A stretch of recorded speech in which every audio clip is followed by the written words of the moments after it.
Pekne, vážení páni poslanci, vidím, že tu pani poslankyňa žiadna nie je. Viem, že je to celé v takom časovom strese, tak budem veľmi stručný. Programové vyhlásenie vlády bolo pripravené naozaj veľmi precízne a predkladáme ho skôr, ako nám ukladá ústava, do 30 dní, čiže skôr.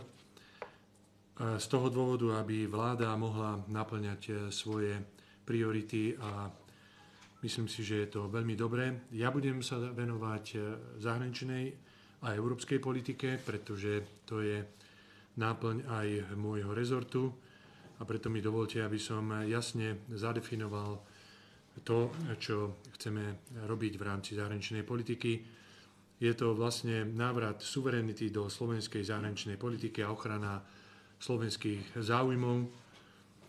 Vláda sa bude riadiť heslom, že Slovensko na prvom mieste, ale v tom zmysle, že všetky kroky zahraničnej politiky budú robené tak, aby to nemalo negatívny dopad na životnú úroveň a ekonomiku Slovenskej republiky. V prvom rade, samozrejme, berúc do úvahy naše záväzky, ktoré nám plynú k jednotlivým členstvám v organizáciách, kde Slovenská republika sa nachádza.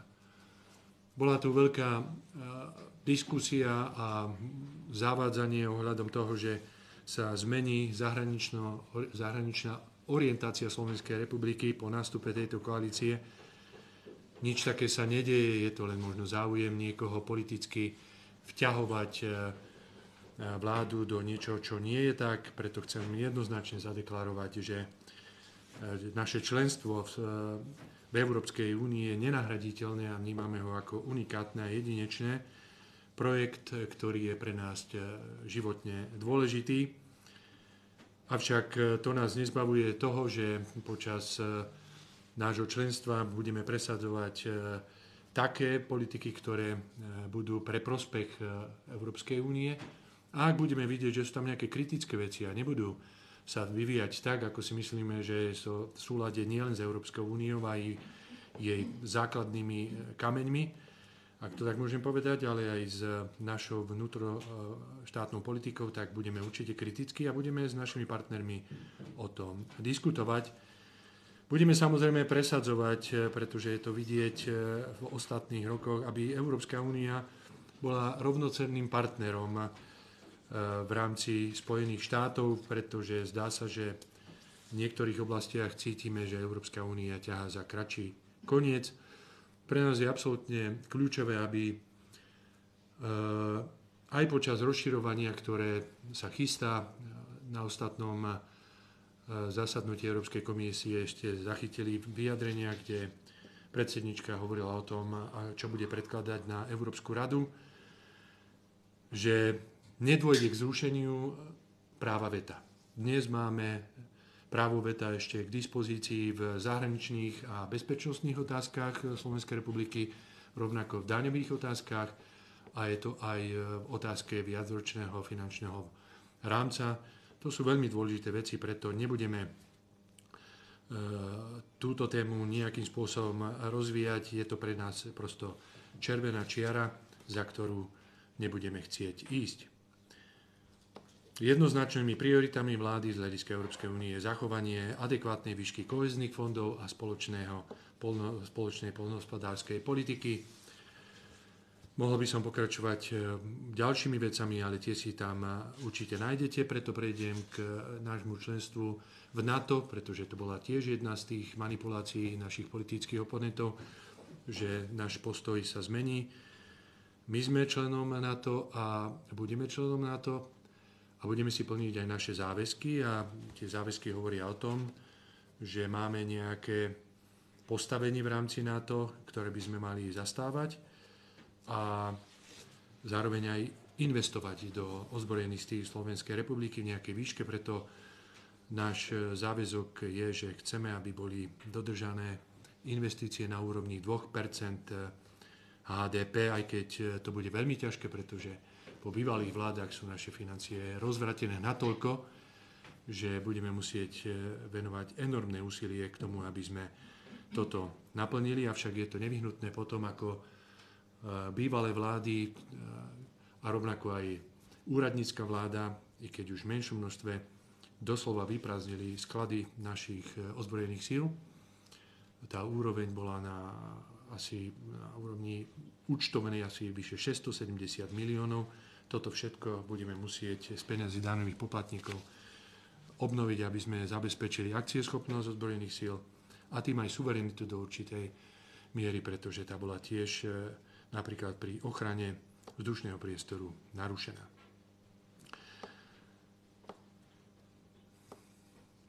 Vláda je pripravená predložiť aj opatrenie na zdokonalenie mechanizmu a tvorby obsahu stanovy Slovenskej republiky k návrhom aktov Európskej únie. To chcem vysvetliť krátko.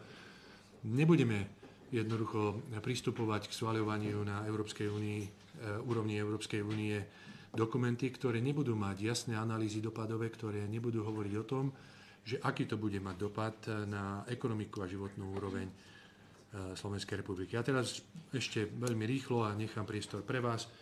Pre nás je veľmi dôležitý vzťah s Českou republikou, pretože myslíme si, že naša história je tak silná, že tento unikátny vzťah je potrebné rozvíjať a budeme brániť akékoľvek snahy, ktoré by mali narušiť toto spojenectvo.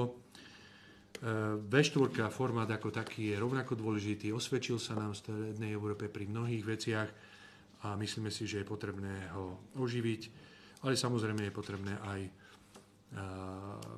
rozširovať jeho pôsobnosť. Ukrajina, náš postoj poznáte, my sme pripravení pomáhať Ukrajine. Náš názor je, že by mali byť iniciované z úrovne Európskej únie všetky možné aktivity v súvislosti s pomocou prepojené na mierové aktivity. To znamená prímerie a hľadanie úsilia, ako vyriešiť tento konflikt, pretože podľa nášho názoru nemá vojenské riešenie. Budeme Ukrajine pomáhať humanitárne. Môžem vás informovať o tom, že sme už pripravili prvú tranžu finančných prostriedkov na obstaranie alebo na nákup odmieňovacích zariadení Božena 4, kde sme naozaj veľmi silní a je to v podstate príspevok k takému mierovému riešeniu, pretože tak ako je Ukrajina zaminovaná a čo všetko tam je, tak po stretnutí aj s pánom veľvyslancom Ukrajiny, ktorý som už absolvoval, on tak ľahko len povedal, že bude trvať 100 rokov, kým sa odminuje. Takže v tejto oblasti si myslím, že sme nápomocní a môžeme pomôcť rovnako aj pri zazimovaní Ukrajiny. To je v tej humanitárnej časti, o ktorej som hovoril, veľmi dôležité. Pripravujeme aj z našej úrovne balík, ktorý bude práve slúžiť na zazimovanie a pomoc, ako sa dá. No a chcem zároveň zdôrazniť aj to, že chceme dať zahraničnej politike aj silnejší ekonomický rozmer, to znamená silnejšiu spoluprácu s rezortami, ktoré sú na to napojené. Väčší konflikt vznikal práve s ministerstvom hospodárstva, odkiaľ prišla tá ekonomická diplomácia na ministerstvo zahraničných vecí. A preto v tejto súvislosti som si vybral aj za môjho štátneho tajomníka pána Rastislava Chovanca, ktorý bol v minulosti štátnym tajomníkom na hospodárstve a myslím si, že tu môže vzniknúť teraz veľmi dobrá synergia. Nechcem to viacej rozvíjať do podrobností, pretože v tejto oblasti je naozaj čo urobiť v maximálnej miere. Vážený pán predseda, vážení poslanci, toľko aspoň na úvod. Snažil som sa tak rýchlejšie to prejsť, ale myslím si, že to máte naštudované. Nech sa páči, som pripravený.